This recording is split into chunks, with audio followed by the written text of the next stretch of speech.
ঢাকা সিলেট এবং কুমিল্লা সিলেট মহাসড়কের ব্রাহ্মণবাড়িয়া অংশের চলমান উন্নয়ন কাজ ও অব্যবস্থাপনার কারণে প্রতিদিনই যানজট লেগেই থাকে। এতে ঘণ্টার পর ঘণ্টা বসে থেকে চরম ভোগান্তি পোহাচ্ছেন ওই পথে চলাচলকারীরা।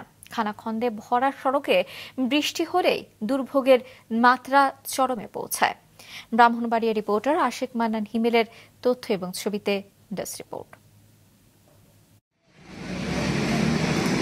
ঢাকা সিলেট ও কুমিল্লা সিলেট মহাসড়কের বিশ্বরোড গোল চত্বর, খানাখন্দে ভরা মহাসড়ক। বৃষ্টিতে জমে আছে পানি। মহাসড়কের মাঝখানে ইটের স্তূপ রেখে গর্ত ভরাটের চেষ্টা চলছে। কাদামাটিতে সড়ক বেহাল, এই পথে হেঁটে চলাও দায়। প্রতিদিনকার যানজট এমন ভোগান্তির মাত্রাকে আরো বাড়িয়ে দেয়।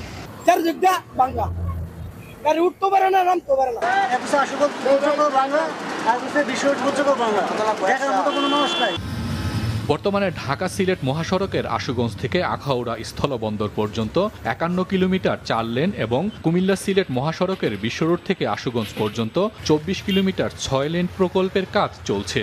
এই কাজের ধীরগতির কারণে খানাখন্দে ভরা সড়কে যানজট অসহনীয় মাত্রায় পৌঁছেছে।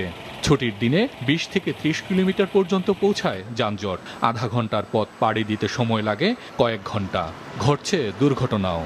প্রতিদিন 24 ঘন্টা জ্যাম ফেলছি, আজকে 7 ঘন্টা জ্যাম ফেলছি একই জায়গায় বসে থেকে। প্রতিটা দিন আর ভালো লাগে জ্যাম ফেলতে। বহুত কাজ কাম নিয়ে ঢাকার উদ্দেশ্যে গত রাত্রে রওনা দিছি, এখন পর্যন্ত আমরা বিবাড়িয়া পরে আছি।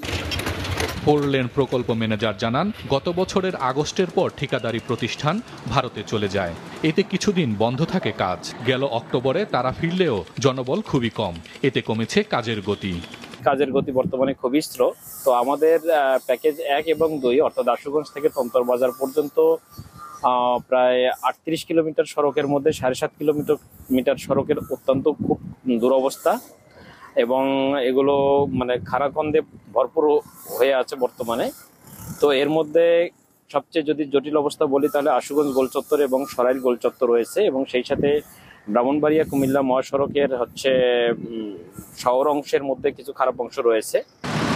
হাইওয়ে পুলিশের জনবল সংকটেও যানজট নিরসনে তাৎক্ষণিক পদক্ষেপের ঘাটতি দেখা যায়। ট্রাফিক ব্যবস্থা নিয়ন্ত্রণ ও অব্যবস্থাপনা দূর করতে সেনাবাহিনী ও বিজিবি সদস্যদেরও স্থানীয় প্রশাসনকে সহযোগিতা করতে দেখা যায়। 2020 সালে শুরু হওয়া এই প্রকল্পের কাজ শেষ হওয়ার কথা ছিল 2025 সালের জুনে। নির্ধারিত সময়ে কাজ শেষ না হওয়ায় মেয়াদ বাড়ানো হয়েছে আরও 2 বছর। তবে যানজটের ভোগান্তি কবে দূর হবে এর কোনো নিশ্চয়তা পাচ্ছেন না ভুক্তভোগীরা। মাছরাঙা নিউজ ডেস্ক।